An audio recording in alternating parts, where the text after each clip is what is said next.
that there's a war coming that's going to kill 2 billion human beings. Define marriage. I believe that marriage is the union between a man and a woman. But I do believe in civil unions.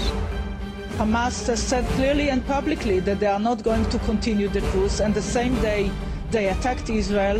When the confirmation of the covenant occurs, it marks the beginning of the final 7 years to Armageddon. Today is Friday Open Lines. Give us a call right now, 1-877-ENDTIME.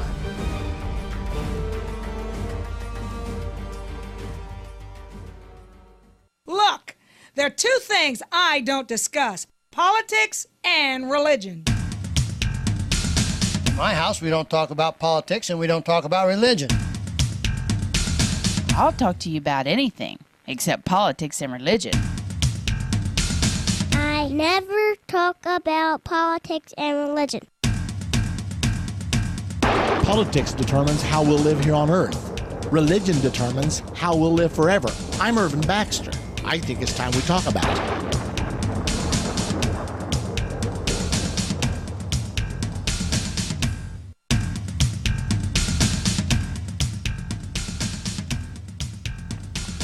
Well, it is your day today at Politics and Religion. It is open line. If you would like to be on the program with us, the number to call is 877-END-TIME. That's 877-363-8463. So simply give us a call if you'd like to be on the air with us. And there are lines open, so this is your chance to jump in. I know we stay full a lot of the time, so it's there for you.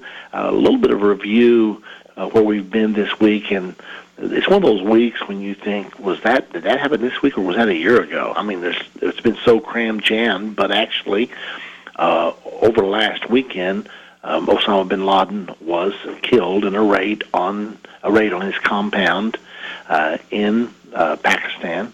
So that was big news on Monday.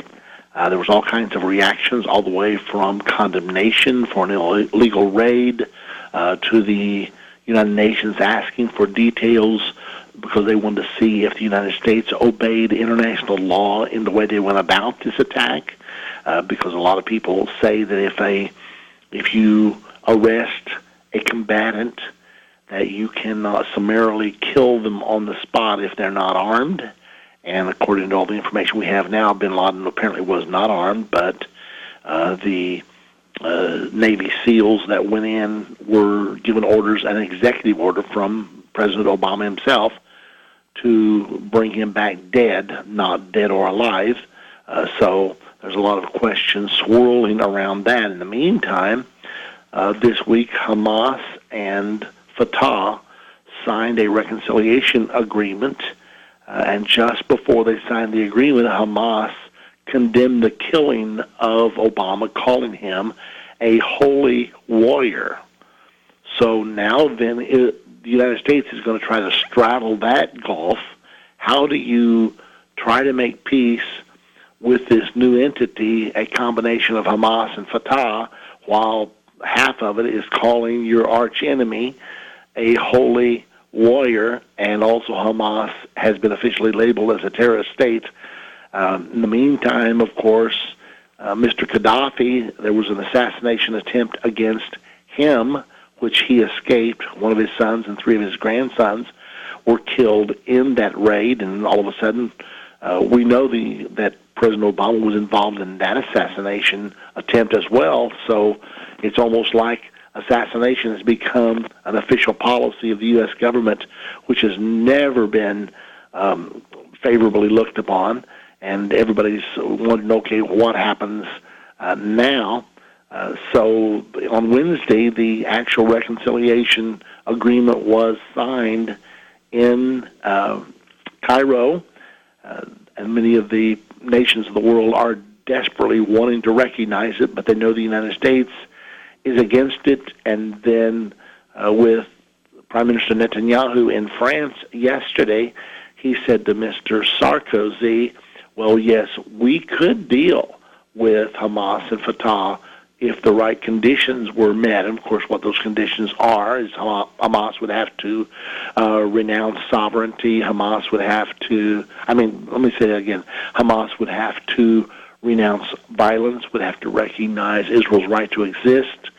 And but Hamas has never been willing to do that. So anyway, very simple world. It's easy to understand what's going on out there. And while we're condemning Gaddafi for killing a few of his people, Assad has killed hundreds in Syria, and so far we've done nothing against Assad.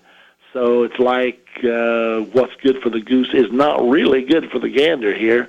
It seems like we're playing favorites in this whole revolution that's sweeping through the Middle East, and nobody knows for sure exactly how we make those determinations or where the lines are, but it's obvious there are lines, and it's obvious there are reasons for these things being done. So, very interesting. Well, it's your day. I just wanted to briefly remind you where we have been this week. It's been an interesting week.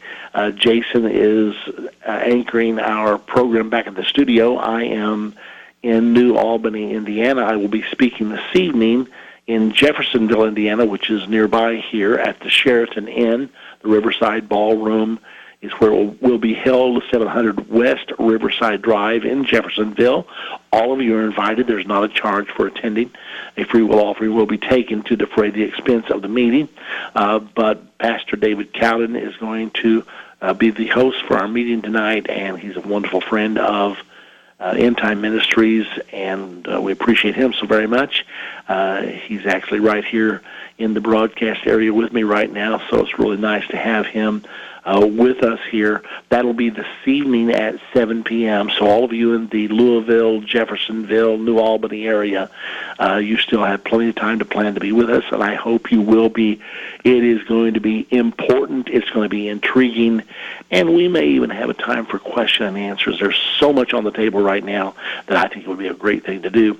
Let me also remind you before we go to the phones that next Friday and Saturday I will be in Houston, Texas. That's the 13th and 14th at Bethel Tabernacle, a very large and beautiful church down there. We are expecting a packed house there.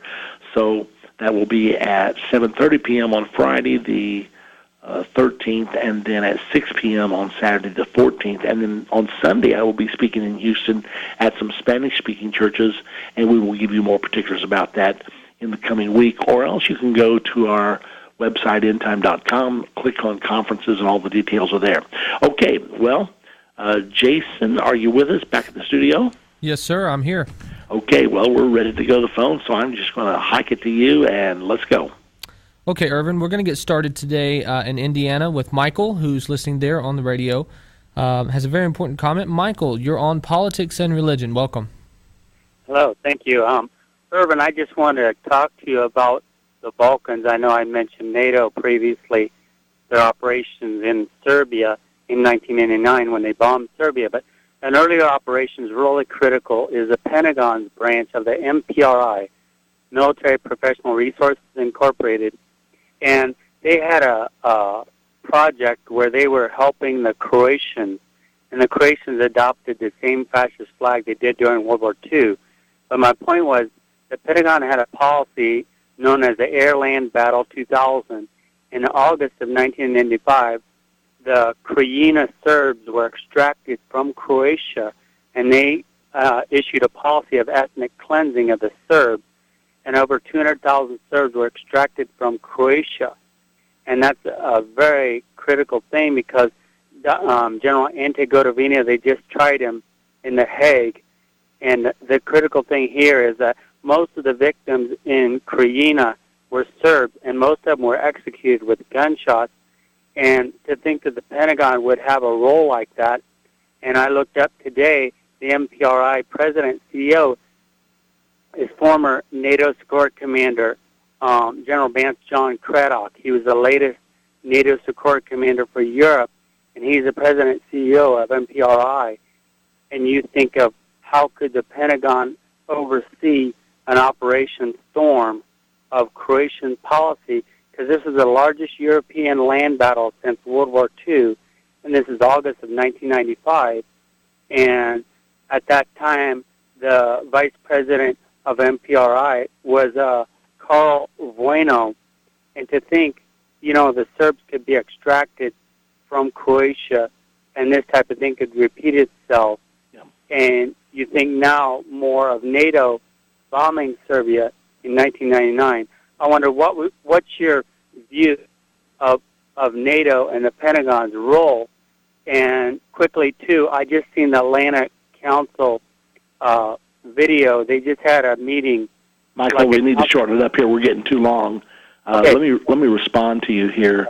Okay. As far as NATO, of course, I've always been very disillusioned with what happened with Bill Clinton. He used NATO to go in and to remove Slobodan Milosevic.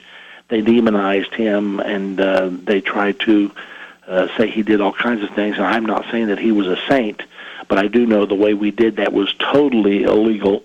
Later on, Bill Clinton was given the Charlemagne Prize for removing Slobodan Milosevic because his purpose in removing him was not exactly what was said, but rather the purpose for removing him was so that Yugoslavia could be integrated into Europe, and now then Yugoslavia is a member of the European Union, which Slobodan Milosevic did not want to be. He knew that would be the end of Yugoslavian sovereignty, and it has now been the end of Yugoslavian sovereignty. But not only did Bill Clinton use NATO because he couldn't get a vote in the United Nations because the United Nations knew it did not have the authority, according to its constitution, to interfere in the domestic affairs of nations. Therefore, it declined to lead the way in the invasion of Yugoslavia, but Clinton did it anyway using NATO, and then they asked the new government, when Slobodan Milosevic was voted out and he went out peacefully, and the new government came in, they then asked the new government to deliver Slobodan Milosevic for arrest so he could be placed on trial at the Hague. And the new government said, sorry, we don't have an extradition treaty, we can't do that. And Bush said to the new president, well, you better get one because you're not going to get any aid to rebuild your country unless you do. And so he tried to pass one in the parliament. The parliament voted it down. And he said to Bush, what do I do now? And Bush said, well, do it by executive order. That's the way we do things that we can't get through Parliament.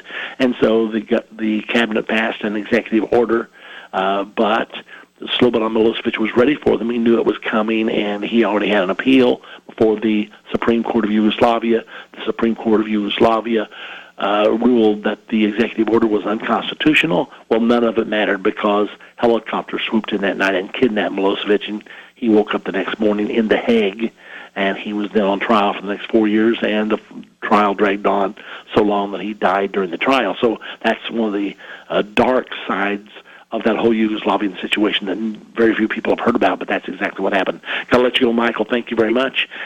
We are coming very close to a break. Let me remind all of you out there that we will be leaving for Israel on August the 25th for our annual prophecy tour. I'm getting really homesick to be in Israel right now. Every year when I haven't been, I find myself saying, oh, it's time to go, because there's no place in the world like Israel. No place in the world. And if you've never been, your Bible will leap to life in front of your eyes. You'll start reading scriptures in 3D Technicolor, because used to Bethlehem was a place. Now then, you stood there. Used to the hillsides where David killed the lion and the bear was just a concept. But when you stand there and look at those hillsides, the next time you read it, you say, yeah, I can see that.